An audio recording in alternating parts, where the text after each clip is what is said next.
నేను డిగ్రీ అయిపోయిన వెంటనే మా చుట్టాల్లో అబ్బాయి అనేసి పెళ్లి చేశారు మేడం. చాలా మంచోడు, జాబ్ చేస్తాడు, వెళ్ళి సెటిల్ అనేసి పెళ్లి చేశారు. ఓకే.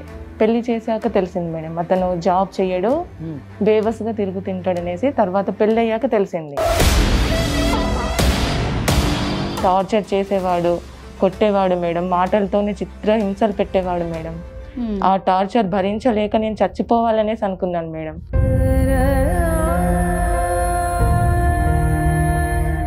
కానీ ఇంకా నా వల్ల కాలేదు మేడం. ఇంకా వద్దు, పెద్దల సమక్షంలో మేము మాట్లాడి విడిపోయాం మేడం.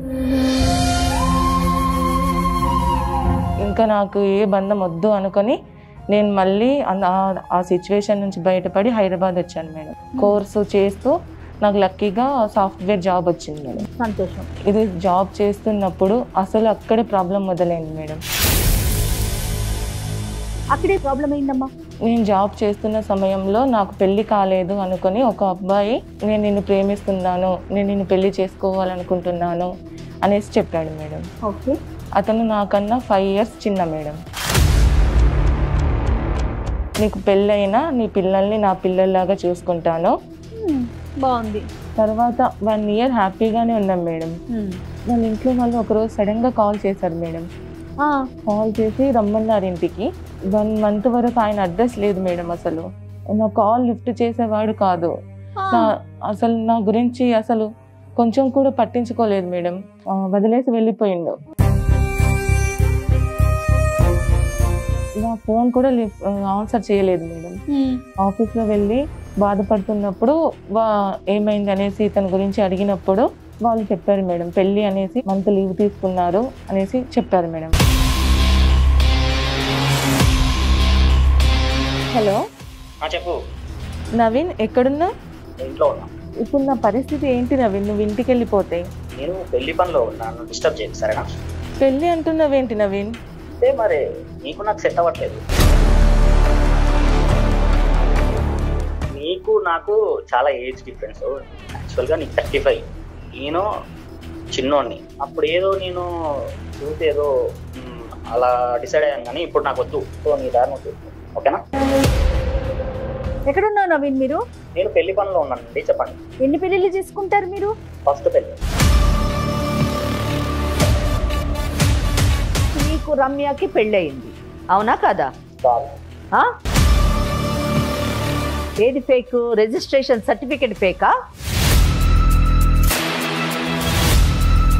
నీకు ఇప్పుడు పంపించిన సర్టిఫికేట్ కాకుండా మాకు రమ్య కొన్ని ఫోటోలు చూపించింది. ఆ ఫోటోల్లోని రమ్య బంధువులు వాళ్ళ తల్లిదండ్రుల మధ్యన మీకు సాంప్రదాయపరమైనటువంటి పెళ్లి కూడా జరిగింది. దీనికి ఏమంటారు?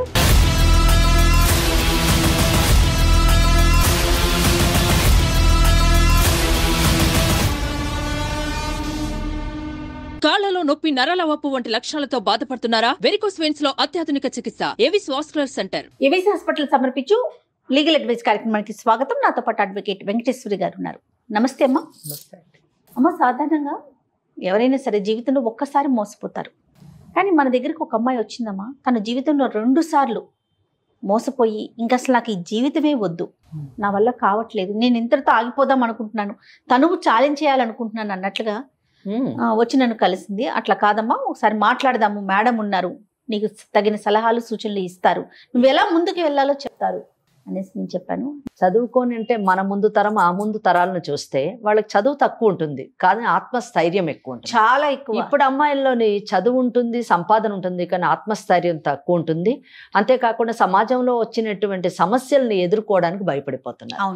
అమ్మాయిలు ముఖ్యంగా సమాజంలో వచ్చేటటువంటి సమస్యల్ని, అలాగే తమ జీవితంలో తలెత్తేటటువంటి సమస్యల్ని ఎదుర్కొనే స్థాయికి ఎదిగినప్పుడే నిజానికి రియల్ ఎంపవర్మెంట్, మహిళా సాధికారత అదేనేమని నేను అనుకుంటున్నాను. 100% ట్రూ. It's golden words.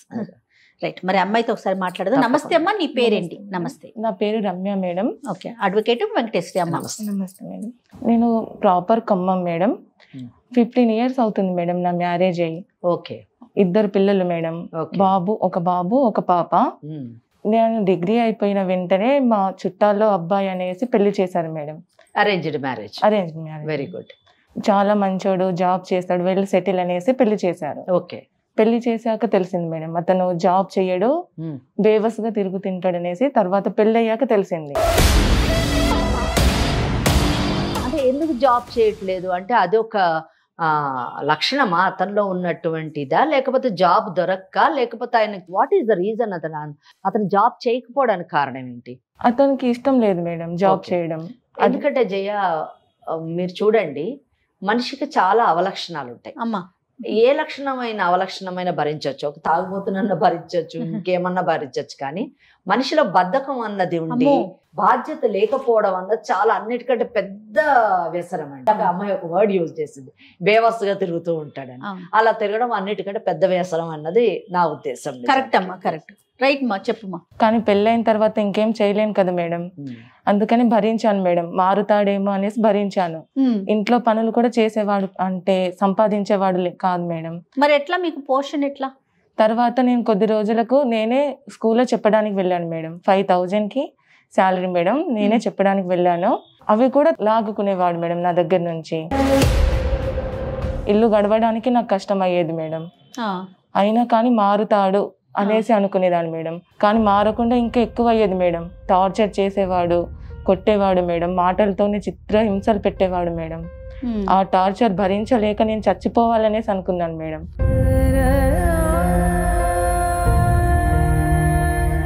తల్లిదండ్రులు లేరా అండి అతనికి? మీ అత్త మామ లేరా? ఉన్నారు మేడం. మరి వాళ్ళు ఏం చెప్పేవారు కదా? వాళ్ళు ఏం చెప్పేవారు కాదు మేడం. మీరు సపరేట్ గా ఉండేవారు? మేము సపరేట్ ఉండేవాళ్ళం మేడం. వాళ్ళేమి మందలించేవారు కాదు? కాదు మేడం. వాళ్ళకి మీరు చెప్పారా కనీసం? చెప్పాను మేడం. అత్త మామ ఏమనేవారు? మీ ఇష్టం, మీకు మేము ఇచ్చేసాం కదా, మీరు సపరేట్ గా మీరు అలా చెప్పేవారు మేడం. ఓకే. కానీ తర్వాత అసలు మారకపోగా మళ్ళీ ఎక్కువ చేసేవాడు మేడం. చిత్రహింసలు ఎక్కువ చేసేవాడు. అనుమానం, ఎప్పుడు అనుమానం లక్షణాలు ఉన్నాయి. ఇదంతా తట్టుకునేదాన్ని మేడం, ఎందుకంటే పిల్లలు ఉన్నారు మేడం. పిల్లలు కూడా ఉన్నారా? పిల్లలు 2 మేడం.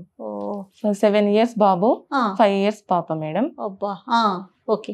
మా ఇంటికి వెళ్ళి మళ్ళీ డబ్బులు కావాలి, కట్నం కావాలి, ఇంకా నాకు తక్కువ ఇచ్చారు, నాకు ఇంకా కావాలి అనేసి వాళ్ళని కూడా కొట్టాడు మేడం.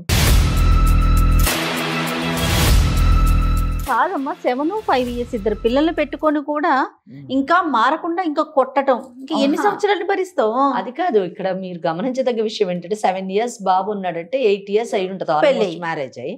8 సంవత్సరాలు ఈమె భరించడం అది కదా. ఆయనని పోషించాలి, ఎదురుపెట్టి పోషించాలి, ఆయన యొక్క అవలక్షణాలన్నీ భరించాలి, పైగా తన్నులు తింటూ ఉండాలి, కంటిన్యూ చేయాలి, అతని టార్చర్ ని భరించాలి. తర్వాత ఏమైందమ్మా? పిల్లల కోసం ఇవన్నీ భరించాను మేడం. అదేలే. కానీ ఇంకా నా వల్ల కాలేదు మేడం. అదేలే, ఇంకా వద్దు, నా పిల్లల్ని నేను చూసుకుంటా, ఇతను నాకు వద్దు అనేంత విరక్తి పుట్టింది మేడం నాకు. ఇంకా వదిలేద్దాం అనేసి మా పేరెంట్స్ కి చెప్పాను మేడం. వాళ్ళు కూడా ఓకే అన్నారు. ఓకే అన్నాక పెద్దల సమక్షంలో మేము మాట్లాడి విడిపోయాం మేడం. పెద్దల సమక్షంలో విడిపోయిన కోర్టు ద్వారానే తీసుకున్నారు కదా విడాకులు? అవును మేడం, కోర్టు ద్వారానే తీసుకున్నాం. ఎందుకంటే జయ గారు, ఇక్కడ నేను ఒక విషయం చెప్పాలనుకుంటున్నాను, అంటే చూస్తున్నటువంటి ఆడియన్స్ కి చెప్పాలనుకుంటున్నాను. చాలా మంది పల్లెటూర్లలో కానీ ఈవెన్ సిటీలో కూడానండి, మా పెద్దలు కూర్చొని విడాకులు ఇచ్చారండి అని ఏదో వాళ్ళు రాసుకున్న పత్రం తీసుకొని వస్తారు, లేదా పోలీస్ స్టేషన్ లో విడాకులు తీసుకున్నామండి అని వస్తుంటారు, లేదా కుల పెద్దలు లేదా గ్రామ పెద్దల మధ్యన విడాకులు తీసుకున్నామండి అని వస్తుంటారు. ఇలా తీసుకున్న ప్రతి ఒక్కరికి చెప్పదలుచుకున్నాను, లేదా భవిష్యత్తులో ఇలా ఎవరైనా తీసుకోవాలని ఆలోచన ఉంటే కానీ చెప్తున్నాను, ఈ విడాకులన్న ఈ పత్రాలు ఇవన్నీ ఏవి చెల్లుబాటు కాదండి. ఒక న్యాయవాదులకి విడాకులు ఇచ్చే అధికారం లేదు, కుల పెద్దలకి విడాకులు ఇచ్చే అధికారం లేదు, లేదా పోలీస్ వ్యవస్థకి విడాకులు ఇచ్చే అధికారం లేదు, లేదా ఇంట్లోని పెద్ద మనుషులు, బంధువులు, ఈడ తల్లిదండ్రులు, వాళ్ళ తల్లిదండ్రులు విడాకులు ఇచ్చేటటువంటి అధికారం లేదు, లేదా మనలాంటి ఇటువంటి కార్యక్రమాల్లోని విడాకులు ఇచ్చేటటువంటి అధికారం లేదు. కేవలమును న్యాయ వ్యవస్థకు మాత్రమే విడాకులు తీసుకునేటటువంటి ఇచ్చేటటువంటి అధికారం ఉంది.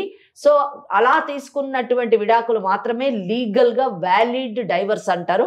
అప్పుడే ఇంకొక పెళ్లి చేసుకునేటటువంటి అవకాశం ఉంటుంది. కానీ లేకపోతే మాత్రం ఏ చిత్తు పేపర్ కూడా విడాకులుగా కన్సిడర్ చేయబడదు, అది చెల్లుబాటు కాదు. ఇది నేను ఈ అవేర్నెస్ నేను పబ్లిక్ ఇవ్వాలని అనుకుంటున్నాను, అందుకే తప్పకుండా అమ్మా. ఇంకా అంతవరకు నయం చట్ట ప్రకారం డివోర్స్ తీసుకున్నారు. సరేనమ్మా, తర్వాత ఏం జరిగింది? తర్వాత మేమిద్దరం విడిపోయాం. పిల్లల్ని ఇంకా చూసుకోవాలి కదా మేడం, ఇంకా నాకు తప్పదు కదా మేడం, వాళ్ళ భవిష్యత్తు బాగుండాలి అనేసి నేను ఇంకా ఏ రిలేషన్ వద్దు, ఇంకా నాకు ఏ బంధం వద్దు అనుకొని నేను మళ్ళీ ఆ సిచ్యువేషన్ నుంచి బయటపడి హైదరాబాద్ వచ్చాను మేడం. హైదరాబాద్ వచ్చి MCA చేశాను మేడం. కోర్సు చేస్తూ నాకు లక్కీగా సాఫ్ట్వేర్ జాబ్ వచ్చింది మేడం. సంతోషం. ఇది జాబ్ చేస్తున్నప్పుడు అసలు అక్కడే ప్రాబ్లం మొదలైంది మేడం. అక్కడేం ప్రాబ్లం అయిందమ్మా? నేను జాబ్ చేస్తున్న సమయంలో నాకు పెళ్లి కాలేదు అనుకొని ఒక అబ్బాయి నేను నిన్ను ప్రేమిస్తున్నాను, నేను నిన్ను పెళ్లి చేసుకోవాలనుకుంటున్నాను అనేసి చెప్పాడు మేడం. ఓకే. అతను నాకన్నా 5 years చిన్న మేడం. నీకు పెళ్లి అయింది, ఇట్లా 2 పిల్లలు ఉన్నారన్న విషయం చెప్పావా? తెలియదు మేడం. ఫస్ట్ అతనికి తెలీదు. తెలియకుండానే నన్ను ప్రేమిస్తున్నా అనేసి చెప్పిండు మేడం. అతను ఇష్టపడ్డాను అనేసి చెప్పిన తర్వాత నేను వద్దు, నాకు పెళ్ళయింది, 2 పిల్లలు ఉన్నారు అనేసి నేను చెప్పాను మేడం. Very good. చెప్పాక ఒక 10 days నాకు కనిపించలేదు మేడం, మాట్లాడలేదు. 10 days నాకు కనిపించలేదు. తర్వాత మళ్ళీ ఒక రోజు వచ్చి నీకు పెళ్ళైనా నీ పిల్లల్ని నా పిల్లల్లాగా చూసుకుంటాను, నేను నిన్ను హ్యాపీగా చూసుకుంటాను, నువ్వు ఇప్పుడు ఎలాగో మీ హస్బెండ్తో కలిసి లేవు కదా, నేను నిన్ను చూసుకుంటాను హ్యాపీగా అనేసి అన్నాడు మేడం. బాగుంది. నా పిల్లల స్కూల్లో కూడా ఫాదర్ సిగ్నేచర్ కూడా ఇతందే ఉంది మేడం. హ్యాపీగా చూసుకునేవాడు మా పిల్లల్ని. పెళ్లి చేసుకున్నారా? పెళ్లి చేసుకున్నాం మేడం.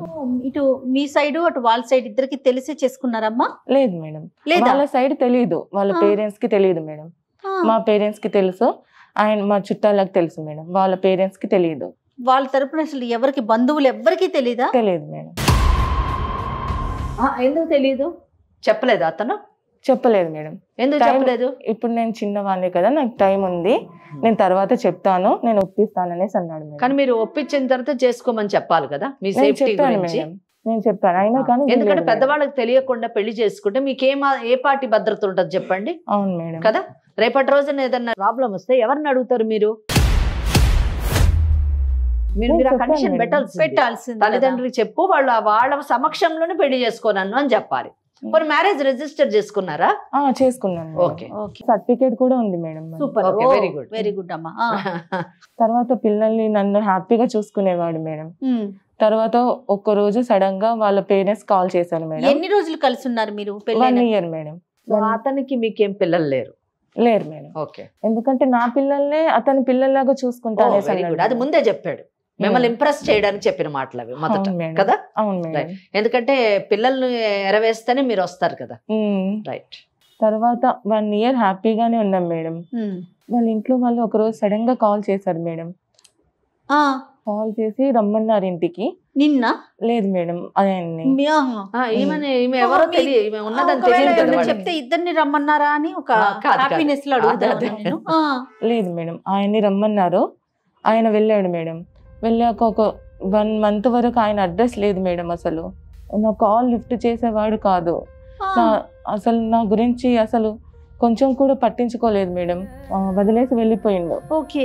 కొద్ది రోజుల తర్వాత నేను వెళ్ళి ఆఫీస్లో వెళ్ళి బాధపడుతున్నప్పుడు ఏమైంది అనేసి ఇతని గురించి అడిగినప్పుడు వాళ్ళు చెప్పారు మేడం, పెళ్ళి అనేసి 1 month లీవ్ తీసుకున్నారు అనేసి చెప్పారు మేడం వాళ్ళు. అంటే ఇప్పుడు తిని చెప్పేదాని ప్రకారం అమ్మా అతను ప్లాంట్ గానే వెళ్ళాడు. ప్లాంట్ ఏముంది, వాళ్ళ ఇంట్లో పెళ్లి కుదిరింది, పెళ్లికి వెళ్ళాడు. ఆయనకు అన్ని తెలుసు, ఈమెకు తెలియదు, ఈమెను ఫూల్ చేశాడు అంతే. సింపుల్ థింగ్ అండి. అమ్మాయిలు ఎదుట వాళ్ళు మాట్లాడే విధానం బట్టి వాళ్ళు నమ్మిస్తున్నారా, మోసం చేస్తున్నారా, లేదా వీళ్ళు నమ్మకస్తులా కాదా అని తెలుసుకునేటటువంటి మెచ్యూరిటీ లెవెల్స్ కూడా వాళ్ళకి రావాలి.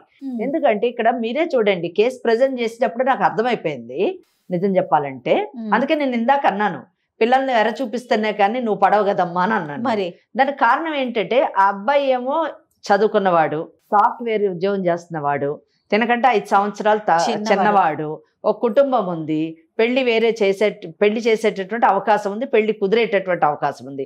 ఇటువంటి పరిస్థితుల్లో 2 పిల్లలు ఉన్నటువంటి ఒక మహిళని పెళ్లి చేసుకోవాల్సిన అవసరం ఇతనికి లేదు.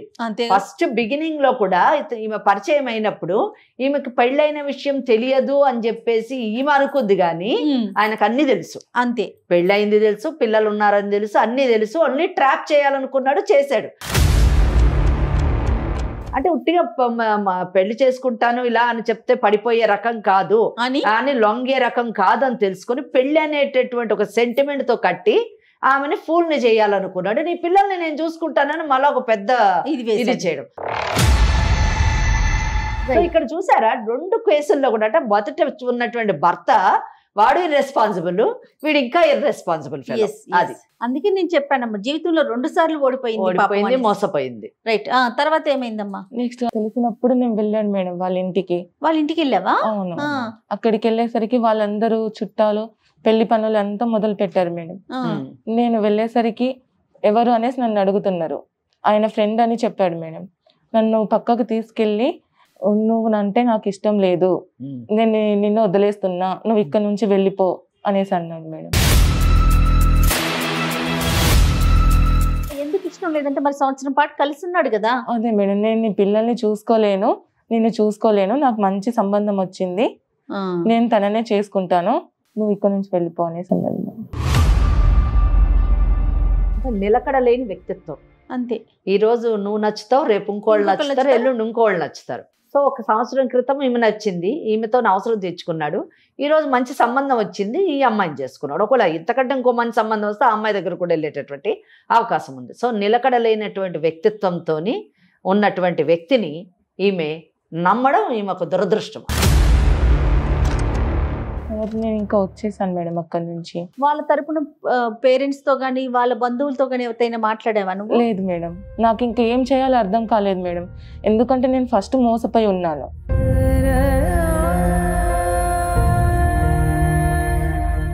మరి ఇంట్లో మీ పేరెంట్స్ కి చెప్పావమ్మా? చెప్పలేదు మేడం, ఎందుకంటే మళ్ళీ ఇప్పుడు కూడా ఈ సిచ్యువేషన్ తెలిస్తే వాళ్ళు ఏమైపోతారు అనేసి భయపడి నేను చెప్పలేదు. నన్ను ఏం చేయమంటారు మేడం? ఇప్పుడు మీకేం కావాలి అన్నది మొదట మీరు నిర్ణయం తీసుకుంటే దాని ప్రకారము తప్పకుండా చట్టాన్ని ఆశ్రయించవచ్చు. మీరు ఏం కావాలనుకుంటున్నారు? అటువంటి వ్యక్తితో మీరు కొనసాగాలనుకుంటున్నారా? ఇలాంటి మోసగాడితో నీ జీవితానికి ఎప్పుడు భద్రత ఉండదు. మీ పిల్లల్ని అయితే ఏ విధంగానూ అతను చూసుకోడండి 100% కదా. అయినా కానీ ఇప్పుడు అబ్బాయి పెళ్లి అయిపోయిందా? కాలేదు మేడం, ఇంకా పెళ్లి పనులు అవుతూ ఉన్నాయి. ఓకే, మరి మీకేం కావాలనుకుంటున్నారు? నాకు ఆయన కావాలి మేడం. ఓకే, ఆయన కావాలి. ఎందుకంటే నా పిల్లలు ఉన్నారు కదా మేడం. ఫస్ట్ నేను మోసపోయాను, మళ్ళీ వీళ్ళకి నేను చెప్పుకోవాలి కదా మేడం. అంటే మీకు నమ్మకం ఉందా? ఓకే, కావాలన్నారు, చాలా బాగుంది, పెళ్లి చేసుకున్నారు కాబట్టి నా భర్త నాకు కావాలి అనడంలో తప్పలేదు, అది మీ హక్కు. కానీ ఇటువంటి వ్యక్తి, మోసం చేసేటటువంటి వ్యక్తి, నమ్మడానికి వీలు లేనటువంటి వ్యక్తి, నిలకడత్వం లేనటువంటి వ్యక్తి, ఏమాత్రం మీ బిడ్డల బాధ్యత తీసుకోవడానికి అంగీకరించినటువంటి వ్యక్తి, అంటే వివాహమే మోసం మీద నడిచింది, ప్రారంభమైంది. అటువంటి వ్యక్తి తోని భవిష్యత్తు బాగుంటుందని మీకు నమ్మకం ఉందా? నమ్మకం ఉందా? ఆ వ్యక్తి మిమ్మల్ని జీవితాంతం జాగ్రత్తగా చూసుకుంటాడు, మీ పిల్లల్ని జాగ్రత్తగా చూసుకుంటాడు అని నమ్మకం మీకుందా? అంటే తను ఏం చెయ్యాలో తెలియని పరిస్థితి అమ్మా. తను నమ్మాలో నమ్మకూడదో కూడా పాపం తనకు అర్థం కావాలి. కరెక్టే, కానీ ఒకటి చూడండి జయ గారు, ప్రతి బంధాన్ని పటిష్టం చేయాలి అనేటటువంటి ఆలోచన చాలా మంచి ఆలోచన. కానీ బంధం, మనుషులు లేదా ఆ రిలేషన్షిప్ బంధం పటిష్టం కావచ్చు, కానీ మనసులోని ప్రేమ బాధ్యతని ఎవరైనా పెంచగలరా? అసలు అటువంటి చట్టాలు ఉన్నాయా? అటువంటి యంత్రాలు ఏమన్నా ఉన్నాయా అన్నది మనం ఆలోచించదగిన. ఎందుకంటే ఈ కేసులోని దురదృష్టకరం ఏంటంటే, అంటే ప్రతి కేసులో కూడా నిర్లక్ష్యం చేసేటటువంటి ప్రతి భర్త కానివ్వండి, భార్య కానివ్వండి, బాధ్యతారాహిత్యంగా ప్రవర్తించడాన్ని సరిదిద్దడానికి కౌన్సిలింగ్ కానివ్వండి, లేదా నయానో భయానో చట్టం ద్వారానో మనం సరిదిద్దుతూ ఉంటాం. కానీ మనిషి పట్ల మనిషికి బాధ్యత కానివ్వండి, మనిషి పట్ల మనిషికి ప్రేమాపేక్షలు పెంచడం కానివ్వండి జరుగుతాయా అన్నది ఆలోచించినప్పుడు అది చాలా రేరెస్ట్ కేసు అనే చెప్పాలి. కానీ 100% జరుగుతుంది అని చెప్పడానికి లేదు. నేను ఇక్కడ ఈ కేసులో ఎందుకు ఇంత డిఫరెంట్గా అంటే, సాధారణంగా ఎప్పుడైనా ఎవరైనా కలపాలి అంటే ఫస్ట్ నేనే కలపాలి అని అంటాను. కానీ ఈ కేసులో చూసారా, ఇక్కడ పెళ్లి ఒక మోసం అండి. పెళ్లి ఇష్టంతో చేసుకున్నది కాదు. ఈ అమ్మాయి ఫ్రెష్ కేసు అయితే ప్రేమించాడు, వెనకబడ్డాడు, పెళ్లి చేసుకున్నాడు అంటే ఒక అర్థం ఉంది. పెళ్ళయి 2 పిల్లలు ఉన్నటువంటి తల్లిని, తనకంటే 5 ఏళ్ళు పెద్దామని ప్రేమించాడు, పెళ్లి చేసుకున్నాడు అంటే అది ఏ విధాన నమ్మశక్యం కానటువంటి విషయం. అది కేవలం మోసం మాత్రమే, అవసరం తీర్చుకోవడానికి చేసిన చర్య మాత్రమే. అటువంటి వ్యక్తి తన బాధ్యతని భవిష్యత్తులోని నిర్వర్తిస్తాడా ఆ బిడ్డలకి ఆ వ్యక్తి నుంచి భద్రత ఉంటుందా, ఈమెకు భద్రత ఉంటుందా, ఈ జీవితం కొనసాగుతుందా అనేటటువంటి ప్రశ్నలు చాలా నా మైండ్లో తలెత్తాయి. కాబట్టి ఆ అమ్మాయిని అడుగుతున్నాను, పర్వాలేదు మేడం, ఎలా ఉన్నా పర్వాలేదు, పెళ్ళంటూ అయ్యింది కాబట్టి సమాజం గురించి అయినా నాకు ఒక ప్రొటెక్షన్ గురించి అన్నా ఉండాలి, కంటిన్యూ చేయాలనుకుంటున్నాను, ప్రొటెక్ట్ చేయండి మేడం అంటే అది వేరే విషయం. లేదు మేడం, ఇటువంటి వ్యక్తితో నేను ఉన్నా ఒకటే లేకున్నా ఒకటే, నా బిడ్డల్ని నేను పెంచుకొని నేను ముందుకు సాగుతాను. ఎందుకంటే ఆమె ఫస్ట్ మ్యారేజ్ బ్రేక్ అయినప్పుడే నాకు అసలు ఈ పెళ్లి ఈ జీవితం వద్దని విరక్తి చెందాను మేడం అని చెప్పి. అవునవును. ఇప్పుడు సెకండ్ టైం కూడా ఇలా జరిగినప్పుడు డెఫినెట్లీ అదే ఆలోచన ఆమెకు కలిగి ఉండొచ్చు. కానీ ఆ ఆలోచనకి సొల్యూషన్ నేను ఏదో సూసైడ్ లేదా అవి కాదు, కానీ ఒక పట్టుదల రావాలి. సమాజంలోని నేను బ్రతకగలను, నా బిడ్డల్ని పెంచుకోగలను, ఇటువంటి మోసపూరితమైన వ్యక్తులతో భవిష్యత్తు ఏంటి, అంధకారం మాత్రమే అనే ఆలోచన కూడా మహిళల్లో రావాలండి, అమ్మాయి. సో ఆ ఆలోచనలో ఉందా, లేదు ఇతనితోనే కొనసాగుతుందా అనేటటువంటి దాంట్లో క్లారిటీ ఉంటే ఏ విధంగా అతన్ని మనం వెనక్కి తీసుకురావచ్చు చట్టం ద్వారా అన్నది నేను చెప్తాను. ఏమ్మా ఏంటి? నా పిల్లల కోసమైనా నేను కలిసి ఉండాలి మేడం. చాలా సంతోషం అండి, ఈమె మంచి నిర్ణయం తీసుకుంది జయ గారు. ఎందుకంటే పిల్లల గురించి నాకు ఆయన కావాలి అని అడిగింది. ఎందుకంటే తండ్రి లేనటువంటి బిడ్డలు ఎటువంటి మానసిక క్షోభకి లోనవుతారు, సమాజంలో వారు ఎన్ని అవమానాలను పొందుతారు అన్న విషయాన్ని ఆమె గమనించడం చాలా గొప్ప విషయమే. రెండోది, భర్త లేకపోతే సమాజంలోని ఆమె ఎటువంటి అగచాట్లు పడాల్సి వస్తుంది, ఎటువంటి అవమానాలకు లోను కావాల్సి వస్తుంది అన్న విషయాన్ని కూడా ఆమె గుర్తించింది. ఈ రెండింటిని దృష్టిలో పెట్టుకొని భర్త కావాలని కోరుకుంటుంది. కాబట్టి మీరు ఒక్కసారి అతనితో మాట్లాడండి. అతను ఆ మాటలు మనం చెప్పినటువంటివి అంటే అతను ఏమంటాడో, అతను ఎందుకు ఈ అమ్మాయిని వద్దనుకుంటున్నాడు, అసలు ఈ అమ్మాయి తరఫున ఏమన్నా తప్పులు ఉన్నాయా అన్న విషయం మనం తెలుసుకోవాలి. తప్పకుండా మరొకసారి కాల్ చేద్దామమ్మా. Okay madam. ఓకే. హలో చెప్పు నవీన్, ఎక్కడున్నావు? ఇంట్లో ఉన్నా. ఇప్పుడు నా పరిస్థితి ఏంటి నవీన్? నువ్వు ఇంటికి వెళ్ళిపోతే నేను పెళ్లి పనిలో ఉన్నాను, డిస్టర్బ్ చేయకు సరేనా? పెళ్లి అంటున్నావేంటి నవీన్? అంతే మరి, నీకు నాకు సెట్ అవ్వట్లేదు. ఎందుకు? ముందు చెప్పావు కదా నువ్వు, నాకు మాట కూడా ఇచ్చావు కదా నువ్వు, నన్ను బాగా చూసుకుంటా అని. అవును, అప్పుడెప్పుడు అన్నాను, అది అనుకున్నాను, బట్ కుదరట్లేదు. నీకు నాకు కుదరట్లేదు. అది అప్పుడు తెలియదా నీకు?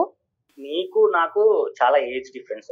యాక్చువల్ గా నీకు 35, నేను చిన్నోడిని. నేను నీకు ముందే చెప్పాను కదా నవీన్. అప్పుడు ఏదో నేను అలా డిసైడ్ అయ్యాను, కానీ ఇప్పుడు నాకు వద్దు. ఇప్పుడు నన్ను ఏం చేయమంటావు? నీకు ఆల్రెడీ 2 పిల్లలు ఉన్నారు, అది అయిపోయింది. కానీ ఇప్పుడు నాకు వద్దు, నీ దారి నువ్వు చూసుకో, ఓకేనా? నాకు పెళ్ళయిందని తెలుసు, నాకు 2 పిల్లలు ఉన్నారని కూడా నీకు తెలుసు. నేను ముందే చెప్పాను, మాకు పెళ్లి కూడా లీగల్ గానే అయింది కదా, మళ్ళీ ఇప్పుడు ఎందుకు నన్ను వద్దంటున్నావు? ఇప్పుడు ఏం చేద్దాం? నేను సుమన్ టీవీకి వచ్చాను మేడం, నాకు ఏదో ఒకటి చెప్పండి మేడం, నాకైతే కావాలి మేడం అతను. ఏం పేరు అన్నావమ్మా? నవీన్. నమస్తే అమ్మా నవీన్. ఎవరు మీరు? అమ్మా నా పేరు జయ, ఇది సుమన్ టీవీ లీగల్ అడ్వైజ్ అనే ప్రోగ్రామ్ నుంచి నేను మాట్లాడుతూ ఉన్నాను. నాతో పాటు అడ్వకేట్ వెంకటేశ్వరి గారు ఉన్నారు. ఓకే, రమ్య మా స్టూడియోకి వచ్చింది తనకి న్యాయం చేయాలని, ఆ విషయంగా నీకు కాల్ చేశామమ్మా. నవీన్, నువ్వు ఒక 5 నిమిషాలు టైం ఇస్తే ఒక్కసారి నీతో మాట్లాడతాం. ఏం న్యాయం చేస్తారండి? ఏం న్యాయం చేస్తాము, ఏం అన్యాయం జరిగిందో మాట్లాడదాం, సరేనా?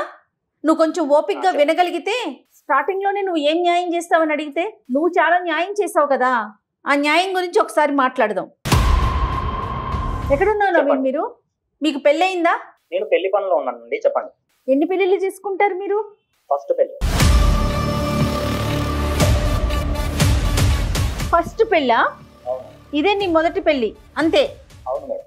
అవునా? మరి రమ్య అని ఆ అమ్మాయితో పెళ్లి చేసుకున్నావని, 1 సంవత్సరం పాటు కాపురం చేసావని, రిజిస్టర్ ఆఫీసులో కూడా రిజిస్టర్ అయ్యిందని ఆ పేపర్లు కూడా చూసామమ్మా. అది నువ్వు కాదా అయితే?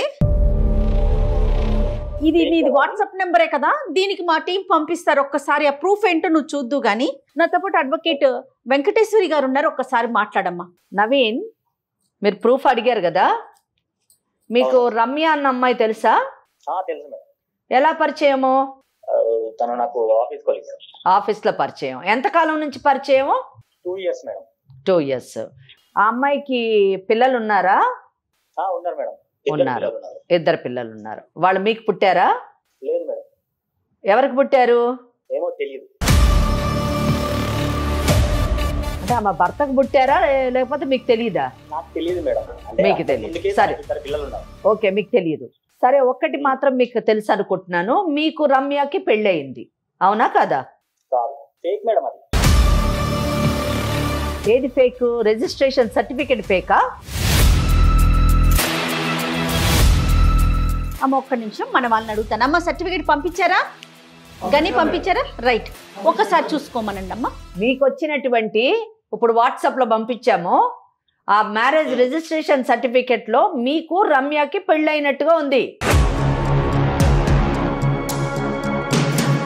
మీకు ఇప్పుడు పంపించిన సర్టిఫికేట్ కాకుండా మాకు రమ్య కొన్ని ఫోటోలు చూపించింది. ఆ ఫోటోల్లోని రమ్య బంధువులు వాళ్ళ తల్లిదండ్రుల మధ్యన మీకు సాంప్రదాయపరమైనటువంటి పెళ్లి కూడా జరిగింది. దీనికి ఏమంటారు? అవును మేడం. మరి ఇది సీక్రెట్ మ్యారేజ్ ఎలాగైంది? మీకు వినండి, మీకు సాంప్రదాయమైన వివాహం జరిగింది. అలాగే మీరు సంవత్సరం నుంచి వైవాహిక జీవితాన్ని గడుపుతున్నారు.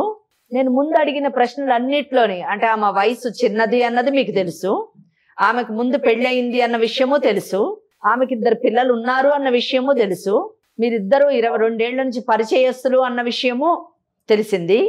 మీకు పెళ్ళయి ఈమెతోని పెళ్ళయి 1 year అయింది అని తెలిసింది. సో నేను చేసిన క్రాస్ ఎగ్జామినేషన్లో మొత్తం వాస్తవాలు బయటకు వచ్చాయి. ఆ అమ్మాయి మాకేం చెప్పింది అవన్నీ మీ చేత నేను చెప్పించాను. ఇటువంటి పరిస్థితుల్లోని మీరు ఒక సాఫ్ట్వేర్ కంపెనీలో పనిచేస్తున్నారు కదా, అవునా కదా? అవును మేడం. ఏం చదువుకున్నారు? MBA చేశారు. సరే, ఒకటి చెప్పండి నవీన్, మనకి ఒక చట్టం ఉంది, తెలుసా మీకు ఆ సంగతి? తెలియదు. చట్టం అసలు దేశానికి చట్టం ఉందన్న తెలియదా? తెలుసు మేడం. తెలుసు కదా, దాన్ని గౌరవిస్తారా మీరు? సో మనకున్నటువంటి చట్టం ప్రకారము ఒక పెళ్లి అయిన తర్వాత ఆ పెళ్లి రద్దు కాకుండా ఆ భార్య బ్రతికుండగా ఇంకొక వివాహం చేసుకోకూడదు. అలా చేసుకున్నటువంటి వ్యక్తికి 8 నుంచి 10 ఏళ్ల మటుకు శిక్ష పడుతుంది. అది ఫస్ట్ థింగ్. కనుక మీరు మీ రమ్యతోని చేసుకున్నటువంటి వివాహం ఇంకా పరిగణలో ఉండగా ఇంకొక వివాహం చేసుకొని ఒక క్రిమినల్ కేసులో పడి మీ ఉద్యోగాన్ని పోగొట్టుకొని మీ యొక్క జీవితాన్ని పోగొట్టుకోవాలనేటటువంటి నిర్ణయం తీసుకుంటారా, లేదా చేసుకున్నటువంటి వివాహాన్ని గౌరవించి రమ్యతోని మీ యొక్క వైవాహిక జీవితాన్ని గడుపుతారా అన్న నిర్ణయం మీరు తీసుకోవాలి. ఇది ఫస్ట్ థింగ్. రెండోది, రమ్య చట్టం కంప్లీట్గా ఆమెకు సపోర్టివ్గా ఉంది ఈ కేసులో. ఎందుకంటే ఆమె ఈరోజు మీరు పెడుతున్నటువంటి మానసిక శోభకి లోనయ్యి ఆమె మీ పైన గృహహింసా చట్టాన్ని ఇన్వోక్ చేసి సెక్షన్ 12 ఆఫ్ DVC యాక్ట్ ప్రకారము 12 నుంచి ఆమె మీ ఇంటికి అంటే మీ అమ్మ నాన్న అంటే వాళ్ళ అత్తగారు మామగారు ఉన్నటువంటి ఇంటికి వచ్చి ఆమె రెసిడెన్షియల్ ఆర్డర్ తీసుకొని వచ్చి ఆ ఇంట్లో ఉండొచ్చు. రెండోది, ఒకవేళ మీరు ఆమెను కొట్టి తిట్టి బయటకు పంపిస్తాము అనేటటువంటి ఆలోచన వెంటనే వస్తే అది కూడా రావడానికి వీలు లేదు అని చెప్పడానికి ఆమె ప్రొటెక్షన్ ఆర్డర్ తీసుకోవచ్చు. మూడవది, ఆమె మేము తిండి పెట్టము, ఆమె తిండి లేకపోతే ఇంకేం చేస్తుంది, ఇంట్లోంచి బయటకు వెళ్ళిపోతుంది అనే ఆలోచనలో కానీ మీరుంటే అది కూడా జరగదు అని చెప్పడానికి ఆమె భరణాన్ని క్లెయిమ్ చేయొచ్చు. ఇంకా ఇంకొక అడుగు ముందుకేసి ఆమె యొక్క పరువు తీస్తాము, ఆమెను మెడబెట్టి బయటకు గెంటుతాము, 10 మందిలో ఆమెను అవమానిస్తాము, లేదా వాళ్ళ తల్లిదండ్రులను అటాక్ చేస్తాము అనేటువంటి పిచ్చి ఆలోచనలు కానీ ఏమన్నా చేస్తే దానికి గాను ఆమె మీ దగ్గర నుంచి డ్యామేజెస్ క్లెయిమ్ చేయొచ్చు.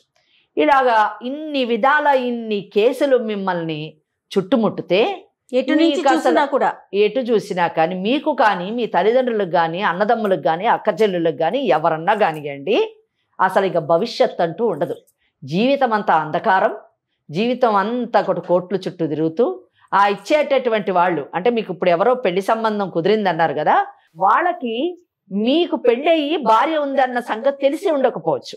ఇప్పుడు మేము మీ రిజిస్ట్రేషన్ సర్టిఫికేట్ని మీకు మీ పెళ్లి ఫోటోగ్రాఫర్ని అన్నీ వాళ్ళకి పంపిస్తాం. అవి చూసిన తర్వాత కూడా వాళ్ళ అమ్మాయిని మీకు ఇచ్చి పెళ్లి చేశారంటే వాళ్ళకంటే మూర్ఖులు లేరు, వాళ్ళు వాళ్ళ అమ్మాయి యొక్క గొంతు కోయడానికి సిద్ధమయ్యారు అని అర్థం చేసుకోవాలి మనం. కనుక మీకు ఏ విధంగా కూడా పెళ్ళి అయ్యేటటువంటి అవకాశం లేదు. మీకు పెళ్ళి అయ్యింది, ఈయన వేరే పెళ్లి చేసుకోవడానికి ప్రయత్నిస్తున్నాడు అని ఆమెకు పబ్లిక్ నోటీస్ కూడా ఇచ్చేటటువంటి అవకాశం ఉంది. కనుక పిచ్చి వేషాలు వేయకుండా ఒక చదువుకున్నటువంటి వ్యక్తిగా, ఒక యంగ్స్టర్గా వైవాహిక జీవితాన్ని గడపడానికి సిద్ధమయ్యి వివాహ బంధానికి విలువనివ్వండి, మన చట్టాన్ని గౌరవించండి. లేని పక్షంలోని చాలా మీ జీవితం అస్తవ్యస్తమై అంధకారం అయిపోతుంది. Please try to understand and please drop the idea of getting married again and kindly lead your marital life with Ramya and be happy.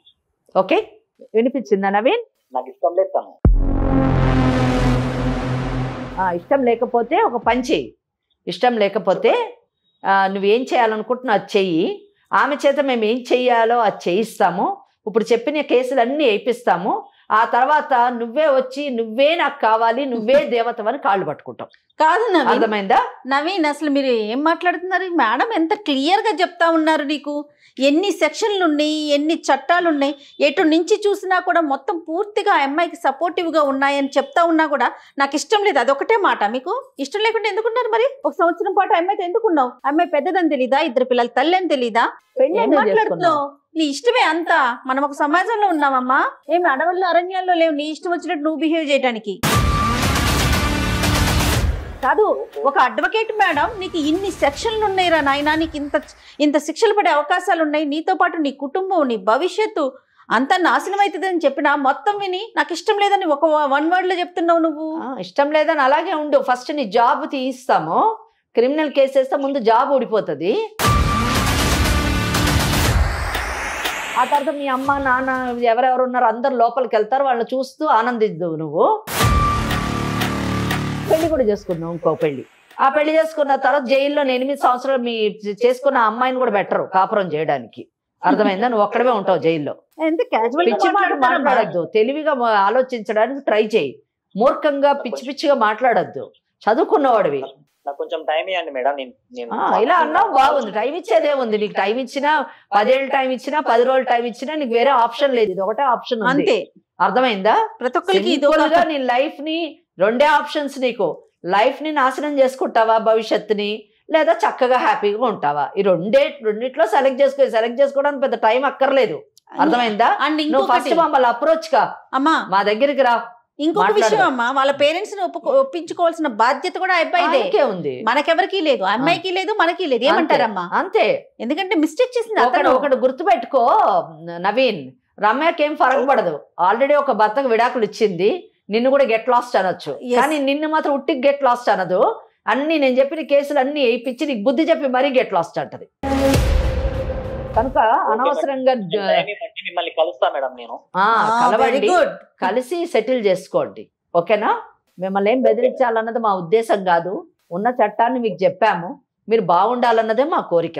ఓకేనా అమ్మ? ఈ సందర్భంగా నేను కూడా ఇంకొక విషయం చెప్తున్నానమ్మా, ప్రేక్షకులందరికీ తెలియాలని కూడా. 1 సైడెడే వింటున్నారా వీళ్ళు? రమ్య అంటే ఎవరో ఒక బాధితురాలు వచ్చి మాట్లాడేస్తే అయిపోతుందా అనుకుంటున్నారేమో. మన టీం అంతా కూడా ప్రాపర్గా, ఎవరైనా మన దగ్గరికి వాళ్ళ సమస్య ఉందని వచ్చినప్పుడు ప్రాపర్గా ఎంక్వైరీ చేసి, ఇప్పుడు మీకు ఆ రిజిస్ట్రేషన్ ఫామ్ మీకు చూపించాను. అమ్మాయి పెళ్లి అమ్మాయి పెళ్లి ఫోటోలు మీరు చూసారు ఒక అడ్వకేట్ గా. అవన్నీ తీసుకున్న తర్వాతే మనం అదర్ సైడ్ క్లయింట్ తో మాట్లాడుతున్నామమ్మా. మేము కూడానండి. ఇప్పుడు కోర్టు అయినా కూడా ఎవరో ఆడపిల్ల వచ్చింది కదా, ఏడ్చేస్తుంది కదా అని ఏం నమ్మమండి. అన్బయాస్డ్ ఉంటాం. 2 వైపులు విన్న తర్వాతే తీర్పుడు ఇవ్వడం జరుగుతుంది. ఇక్కడ నేను కూడా చాలా సందర్భాల్లో చెప్పాను, అమ్మాయి వచ్చి చెప్పింది కదా అని మనం ఏం నమ్మొద్దండి, అవతల వాళ్ళతో మాట్లాడదామని చెప్పాము. ప్రతి కేసులో కూడా మనం మాట్లాడుతున్నాం, వాళ్ళది విన్న తర్వాతే మనము ఒక నిర్ణయానికి వస్తున్నాం. కానీ వితండవాదం చేసేసి నేను అన్నదే కరెక్ట్, ఈ దేశంలో చట్టం లేదు ఏం లేదు, నేనే చట్టం అని మాట్లాడితే మాత్రం ఉపేక్షించమండి. నవీన్, మీరు యాజ్ ఎర్లీ యాజ్ పాసిబుల్ వచ్చి మేడంని కలవండి. దాన్ని బట్టి తర్వాత చూసి ఏం చేయాలో చెప్తారు madam. Right? Okay madam. Right, okay. అమ్మా, తనకి ఏం చెప్తారమ్మా మీరు? ఏం లేదమ్మా, నీవు తీసుకున్నటువంటి నిర్ణయం చాలా మంచి నిర్ణయం. మంచికో చెడుకో అతను పెళ్లి చేసుకున్నావు, అతనితోనే జీవితాన్ని గడుపుతా అంటున్నావు. ఈ యొక్క ఉద్దేశాన్ని, నీ యొక్క లక్ష్యాన్ని నేను అభినందిస్తున్నాను. తప్పకుండా నీ యొక్క డిస్టర్బ్డ్ మ్యారిటల్ లైఫ్ని తప్పకుండా సరిదిద్దుతాము. అతన్ని రమ్మన్నాం కదా, మా దగ్గరికి వచ్చిన తర్వాత మంచి కౌన్సిలింగ్ ఇచ్చి అతనికి చట్టం ఏంటో చెప్పి తను తీసుకునేటటువంటి నిర్ణయం మీ ఇద్దరు భవిష్యత్తు బాగుండేటట్టు మీ పిల్లలతో పాటు అలాగే చూస్తాము. తన భవిష్యత్తు పాడు చేసుకోవద్దని అతనికి నచ్చజెప్తాము. నీ యొక్క జీవితాన్ని సరిదిద్దడానికి ఈ legal advice program Suman TV వాళ్ళది. ఈ ప్రోగ్రాం ద్వారా నీ జీవితాన్ని సరిదిద్దుతాము. అయితే ఒకటి, నువ్వు కూడా ప్రతి ఒక్కరిని నమ్మడం మానేసేయాలి. మానేసి నువ్వు కూడా నీ భర్తని అంటే ఇప్పుడు నవీన్ని ఎంత మటుకు ఒకటి మంచి రిజిస్టర్ మ్యారేజ్ చేసి మంచి నిర్ణయం తీసుకున్నావు. అలాగే భవిష్యత్తులో కూడా నువ్వు ఏ నిర్ణయం తీసుకున్నా కానీ కాస్త ఆలోచించి నిర్ణయం తీసుకో. అతనితోని నువ్వు జీవితంలో మంచిగా ఉండి నీ పిల్లల యొక్క బాధ్యతని నిర్వర్తించి వాళ్ళ ఒక మంచి పౌరులుగా తీర్చిదిద్దాలి. అదే నువ్వు చేయాల్సిన పని. అమ్మ నీ జాబ్ మాత్రం జాగ్రత్త తల్లి. ఈ పనుల్లో పడి నీ జాబ్ని నెగ్లెక్ట్ చేయకు, అదే నీకు అస్త్రం. సరేనా? ఓకే అమ్మా, నమస్తే అమ్మా. థ్యాంక్ యూ సో మచ్ అమ్మా, నమస్తే. కాళ్లలో నొప్పి, నరాల వాపు వంటి లక్షణాలతో బాధపడుతున్నారా? వెరికోస్ వెయిన్స్ లో అత్యాధునిక చికిత్స ఏవిస్ వాస్కులర్ సెంటర్.